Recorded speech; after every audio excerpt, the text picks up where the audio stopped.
The idea is to have this as much as possible a discussion, of course, an open-ended thing. I'm not the one who wants to ask the questions necessarily. So the whole point of bringing you here is really that to stimulate questions that might be coming from one another. In the meantime, as you think, there's definitely some points that you were making now last will resonate later on. So the point that you made about what happens when you are no longer a student, that sort of asks the wider question is, are we all doomed to be students forever somehow? And shall we accept it within this idea that we call the lifelong learning of our time, right? We're always learning, we're always giving exams somehow, we're always being tested. So maybe we should start looking at it as we are always students. There's something to be learned from the type of life that might go on in a co-op. But some of those points, I guess, might be perhaps be picked in the next session, actually after lunch, where in fact some of the speakers have had experiences in student housing co-ops and now are moving to a next stage. And so some of them reflecting on what they did and some of them maybe showing us what they're actually doing now in terms of setting up new co-ops. There are, of course, multiple things that you all share in terms of the ethos of what you are doing, so I don't even think I need to comment on those. I think somehow, as the architect in the room, although you are also studying architecture, and some others are, I'm sort of always more interested maybe in looking at all of these in terms of space, and one maybe obvious question that starts emerging, also in what you were saying in terms of a house that was started for students, but then now they are no longer qualified students, and yet they live like students live, is how much should be decided, let's say, from scratch. Let's say, how much should the house, some of you are looking for a house. And one of the things that I found, at least it's my own opinion, is that in sketching your dream house, in particular those that are unhoused, I see a little bit of a conventionality in there. Right, what you're describing is a house that we already know.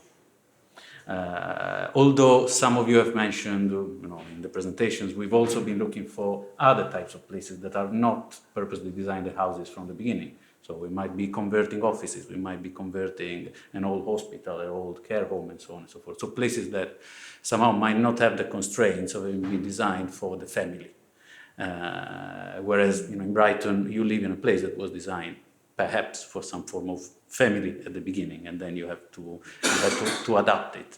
How much do you think that place? Maybe I'll start asking you, and then we can build from that, because you have a house. We don't have Amro with us from Edinburgh who could speak from the place, from a house. How much do you think your house is really different from a family house in terms of the spaces in which you live? Besides, of course, the people that you meet. I think that the original architecture, like honestly, when I arrived to the UK, the most shocking thing for me was the architecture inside houses, because everything is so clustered and there's so many doors to everything, like even a door to the kitchen. Like for me, that was so weird. So I think Cecil, that house still has that remains of like the clusterization of the space with many, many doors, with very few common spaces, without doors, at least. So I think that the renovation of the space kind of is one side of how to use a nuclear family logic kind of architecture into something more communal. Like one thing is literally the transformation of the space, like the walls, the doors, but other thing are the dynamics that you can create on them. So the fact of doing like kind of setting up a day for the meeting, setting up a day for communal meals, a date for events that will bring the community from outside in the neighborhood, other co-ops that lives close by, also makes a change and a break in that dynamic of the nuclear family. So I think that is both the architecture, the modification, the physical modification of the space, but also the kind of dynamics and events that people promotes over there. Do you have a similar rule as the one that Amro was explaining for Edinburgh, where there is a sort of core of 4 elements? He said the bed, the desk, the wardrobe, that are sort of the untouchables, so the things that when you leave, please leave them there, but then you can do whatever you want around it. Do you also have a similar regulation?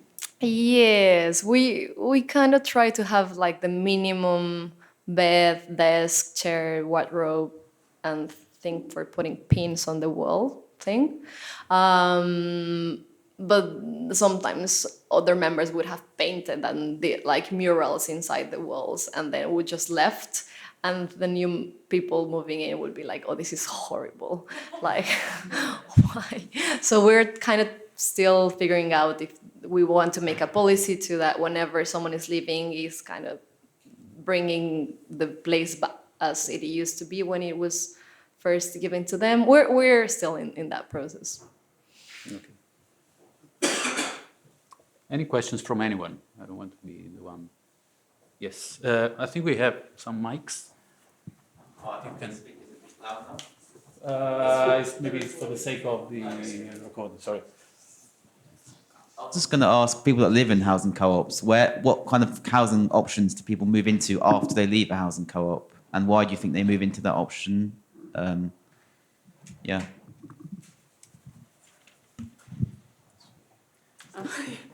Well, I guess the boats are definitely one one option. But the people who don't want to spend, I don't know, 2 days of their week like fixing the boat, I think they just move to like just any kind of rented housing, or maybe in the future if they can afford to, or if they can, parents can support them, just buy a house. I think the reason why people leave is because they want to live with their partners, or they find it a bit too intense to share with 7 strangers. There is also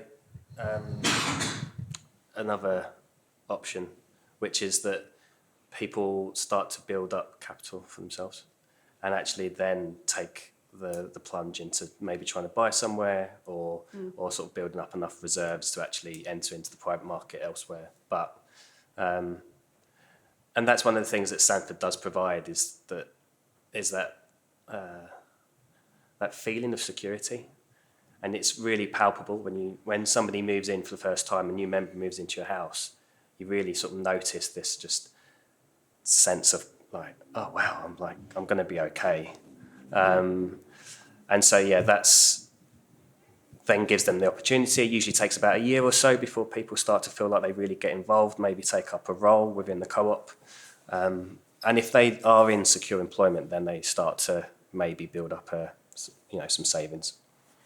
So I kind of wanted to comment maybe an extension of what Hakeem was talking about, just in this idea of like how in a housing co-op you can, or in my experience living in the Edinburgh Student Housing Co-op, how people kind of try to test the boundaries of like the quite conventional housing structure that they lived in, because it was obviously a purpose-built student accommodation, but still I think for a lot of people found it quite like confining, because you're in these little flats, and there wasn't like loads of infrastructure for communal spaces other than obviously the amazing basement.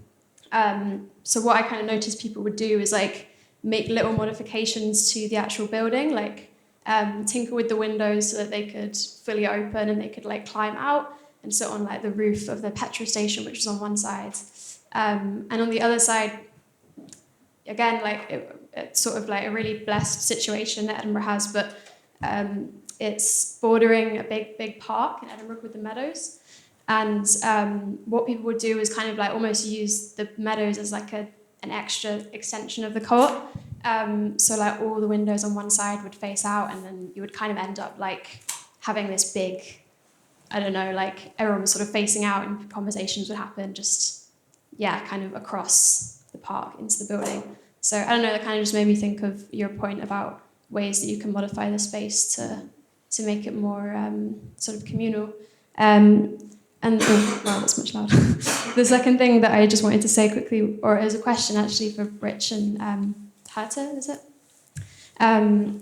Which was that obviously, like you mentioned that you had people who've been staying in the co-op for like years and years. And I was wondering how that affects like the kind of internal politics of the space or of the organization, and like whether you find that the longer people stay, informal hierarchies start to maybe develop. I mean, I think that's something that it was a big conversation in Edinburgh. People would also stay longer than their maybe official term by kind of extending studies and stuff like that, which is very reasonable. And there's lots of reasons to do that. But sorry, yeah, that's my question really. Like, how does that affect sort of cooperative organising? Should I start? I think you touched on a really important point, and something that's definitely something that we're trying to deal with at the moment. I think it's also interesting in Stanford because it was a very different co-op. 20 years ago, it was a very different demographic. Like, it used to be like, I don't know, punks, I don't know, parking their motorbikes in the kitchen. I don't know, we hear stories like this. A very white and very kind of homogeneous demographic. And in recent years, very different people have moved in. So you not only have a sort of age difference, but also in terms of, people of color have moved in, LGBTQ people have moved in, and there's a kind of, there's sort of, maybe miscommunications and between different people. And I think we found that it's, in some ways, becomes like the debate becomes polarized, and people kind of find themselves a bit kind of against each other in ways which maybe is understandable. And it's really hard to kind of deal with that conflict because people move out. There's so much churn in Stanford. You always have like 2-3 people moving in and out every month. So it's really hard to, it's not like 10 people living together for 3 years and they can sit down and have a conversation. It's like 120 people constantly moving in and out. And then some people who feel alienated stop coming to meetings altogether, and they kind of build up this sense of like, this place is not for me. So there's like kind of that kind of idea, but then also there's some people who then see these older people as the people who have, are in positions of power and make decisions, and other people see them as like, oh well, because they're vulnerable, we should be kind of I think some people see them as that we kind of allow them to transgress rules more because they've been around for longer and because of their position. So we definitely had some conflicts even since I moved in, which I think have this sort of dimension. And I'm not sure. Yeah, I think we are in the process of trying to figure out how to deal with that. But I think it's just the nature of the project, and you kind of have to approach it with some level of humanity and humility, I guess. I don't know if you have anything to add. I mean, we're also in London, and there's a lot of pressures that carries with it as well. So people feel quite time poor, and we have quite an undulating participation where people will give a lot and then feel burned out. And one of the things that we've got that would probably, I think, needs change is that we have officer roles that are quite specific to people. We don't quite have the sort of working group model, which maybe we should have more. Officer is also not a very nice title as well. But there's if you can imagine that if people have lived there for, let's say, 10, 15 years, a house might actually change fully its members maybe every 3 or 4 years, potentially 5. So the people that actually do stay and are those sort of single members, maybe 2 or 3 here, there's quite a lot of turnover. And so not only is it about participation within the community, but it's participation within the house. And I guess then there must be some sort of exhaustion as well over time about having to reintroduce the same policies and reinventing the wheel of the kitchen rota of how to clean a space and all the rest of it. So, we see pockets of time. And with a lot of the older members of the community, sometimes it feels a bit like they've done their stint. So, and that then also is part of the model that we've got, which is sort of opt-in participation. Whereas in some countries, I think in Denmark is one that I'm aware of, where actually there's compulsory participation. And that sort of sounds a bit more efficient in some ways, but doesn't sit well with our co-op. Hi, probably a question for the people who kind of have more experience living in these cooperative models. But I was wondering how you find the balance between your sort of inward-facing community and outward-reaching community. Cool. Anyone else wants to? Can you repeat the question? Sorry. Sorry, wondering about I think some of the models of cooperative housing, I think a few people have mentioned that it becomes quite about the people that are just living immediately within that co-op. I was wondering how you find the balance between being inward facing with your community and also outward reaching to include those around you. Okay. I guess one thing that I was talking with Anke the other day was that it's challenging to live in a project and a home at the same time, because we are kind of working and in your house, but also like could be potentially professionally working. So finding a balance between the inside, the outside, the informal, the formal, the community outside of the house, the community inside of the house is very challenging. And I think that that all of this can be more challenging the more diverse it gets, as they were saying, because like if it's a very homogeneous group with same ideals, same kind of political views, or even same demographics, would be like just kind of the discussions will be shorter when establishing the priorities about what type of community building or what type of I don't know, projects outside of the house are going to happen. So when there's more diversity of members, there might be like as well more polarization of priorities, and then like the idea of the individuality or the own needs will be very in contrast with the idea of the house as a living project, and more of a living project that wants to expand not only to like itself, but like to other movements or support other co-ops or whatever. So I think it's kind of directly related with diversity, that balance, but also diversity is so fundamental, because otherwise, I don't know, it can become a sect or something. If I can just jump in 1 second on this, because I just wanted to ask something to the unhoused. Okay, and then I'll leave.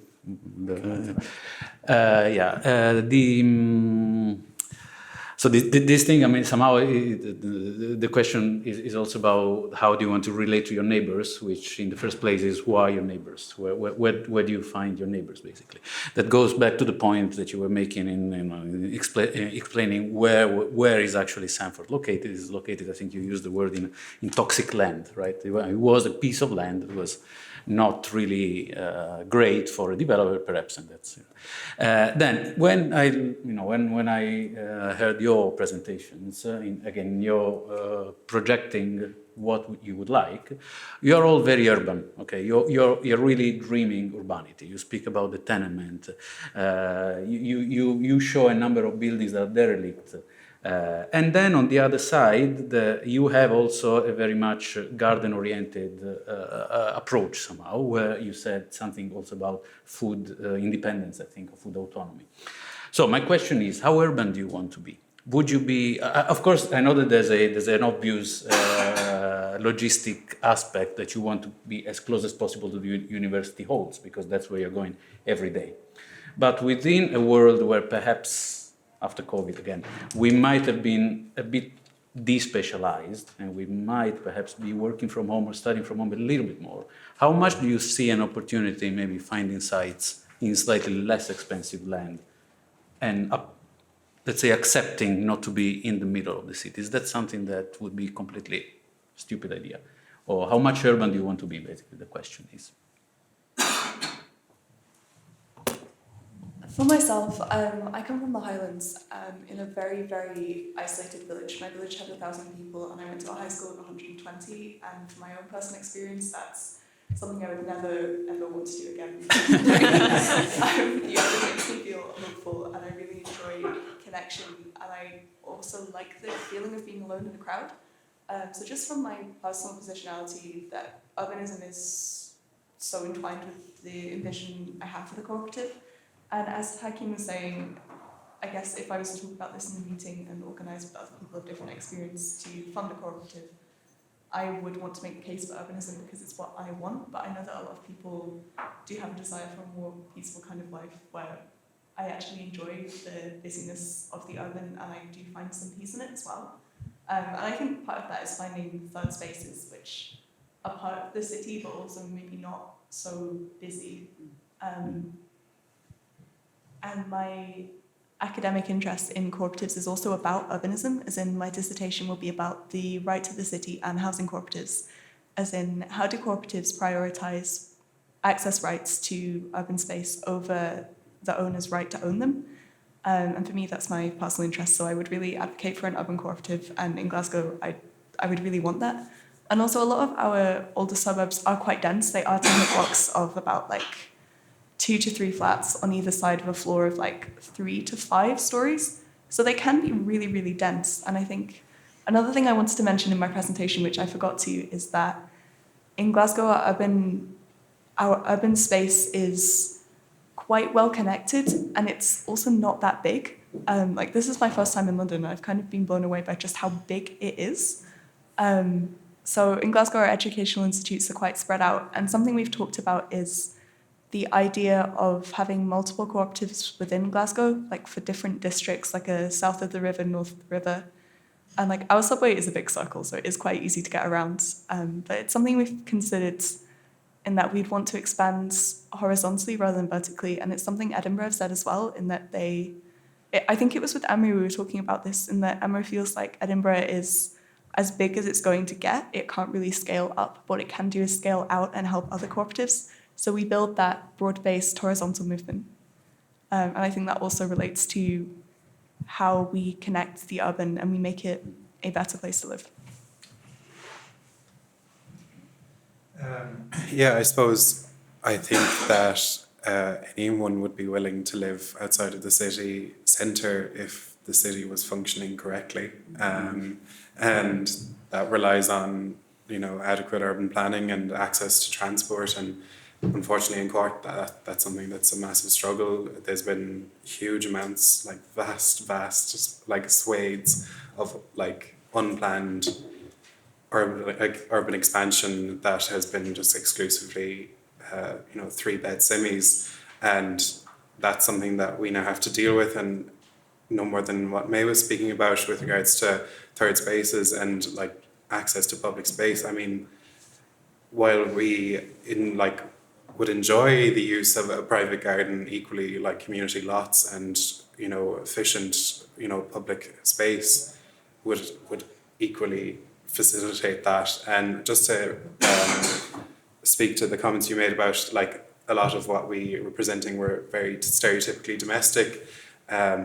Unfortunately, that's like the ask, isn't that is what we're not being fulfilled with currently. It's like our options are mold infested like hovels or luxury apartments, and the basic, we just want a home, and the home is a domestic space, and that's our point of reference.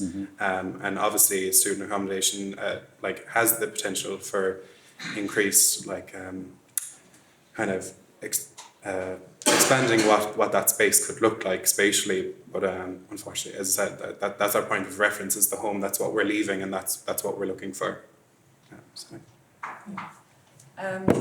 In the context of Manchester, with the balance between urbanity and green spaces, South Manchester's got the largest concentration of green spaces, but most of that is private. So I imagine that the needs of our co-op members is to be close to the university and to consider moving to a more rural place or just further afield is less likely because of other social aspects. Like you want your university experience to be social. So I think maybe to prevent the co-op becoming more insular, staying in areas of where you have other communities would be quite critical. And I would echo that, like the baseline is very low for a lot of students, so conventionality might provide security and a more tangible thing rather than a very futuristic imagination. Yeah. Thank you. Valerio, you had a question. Can I just quickly, sorry, it's to go back to your question about how we sorry? Yeah, well, yeah, how we sort of are interacting with communities further outside of ourselves. We also run something which is called Loan Stock. So actually, we give the opportunity to people that want to set up co-ops around the country, the opportunity to take out a loan with us. So, and that's up to £30,000, I think it is, and that's at market rate interest. So it's really low. Well, you know, compared to the rest. And I think we've got, I think maybe 2 or 3 at the moment that are paying back their loans. And there's been, I think, 5 or 6 over the years that we've helped support. And that's one of 2 loan projects. I think that there's another one, I think Radical Roots, which is a network of co-ops with more radical ideas for their membership. But they also have a loan program as well. So that's how some of us try to network and support each other. Valerio, I would say that we It's close not with your question. Okay, thank you so much. Actually, this is very interesting because it connects with what I was thinking. In different ways, you all talked about this idea of a permanent project, which is very interesting for me because challenges my question as an architect, well, how can architects help? And in a way also where you are confirming now is the idea of home is something that keeps evolving and is very personal. And in a way, I like the idea that it seems like the modifications of these spaces that you describe are not adapting, but are rather creating the community. In a way, there is nothing as good to create a community than having to build a table together, right? Or having to refurbish a room. And it seems like that's important. It's almost central, this idea of reshaping the space. It's not adapting, but it's actually this idea of the project exists, the community exists, if there is this permanent project going on. And I think, yeah, if there is any, and that's how this revolves around sometimes specific spaces or the gardens, etc., because those are the kind of spaces I imagine where this kind of collective ideas can converge. And if there is, I don't know, anything else you can maybe, that I'm not thinking of which are the pockets in which this kind of permanent project manifests, if it makes sense.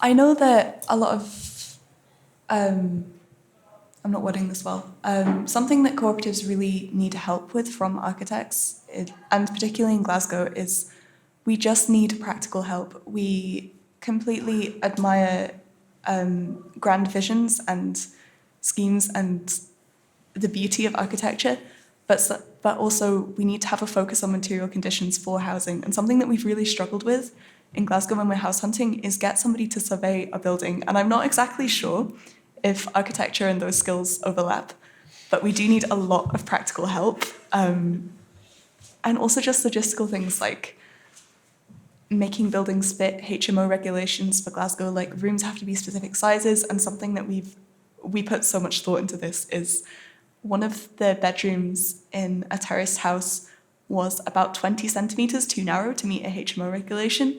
And I advocated this. I was like, we need to strip down the plasterboards that we can make 20 centimetres of space. Turns out we just couldn't. Or if we'd have had some more help and some more time, maybe we could have. But it's these practical things that we just need knowledge of how buildings work. And maybe that's not architecture specifically, because I know that's more of an emphasis on planning. And I guess this applies in new building, but particularly for renovations, we need people with skills that they can share about buildings and how to just make things work. Because we can have grand ideal visions, but also we need somewhere to live now and to start the movement, and then maybe we can work on grander visions. But for now, the material aspect is really pertinent for me, but also I do want to say I really admire the art form. Yeah, I just want to speak to my own background in architecture.